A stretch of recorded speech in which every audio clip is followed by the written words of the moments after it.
There's no fear. There's no consequence. There's nothing. You're never going to be at the upper echelon of masculinity unless you've been through difficult and hard things.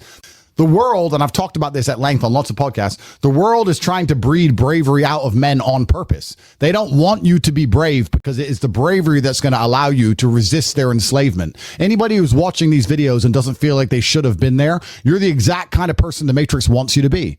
You're the kind of person who's going to sit there and go, oh, well, it looks difficult. I have to do things. I have to push myself. I have to challenge myself. I've got other stuff to do. My girlfriend will get mad at me if I go away to this fight. And then you're going to sit there and be a coward. And when the enslavement comes, or the climate agenda or whatever garbage they come up with to lock you in your house happens, you're going to sit there and make the coward's choice. And it's going to be left with the brave men to finally fight against the narratives and break the matrix and free you and your family from your house, because you're not going to do it. If I was at home, I would be furious that I missed out. I'd be furious that I couldn't have been there and had a chance to prove myself, not only to myself, but to God, to look in the mirror and say, yes, I am the man I say I am.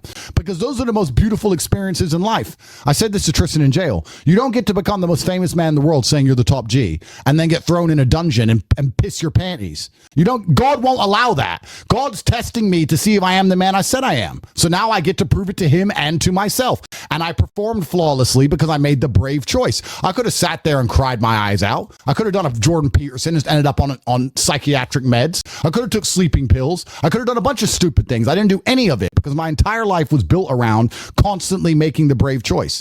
And if you're at home, you're not making any brave choices. Life is designed so that you don't have to ever step outside of your comfort zone. You get to play video games, eat takeaway food, work your job, barely pay your bills, and that's your life. But you should be looking in the mirror knowing there's more to life than that. And if you actually truthfully analyze and understand, when I ask you if there's more to life, you may give me a few answers like you want a nicer car and you want to make some money, you want a Lambo, you want to travel the world, all these things.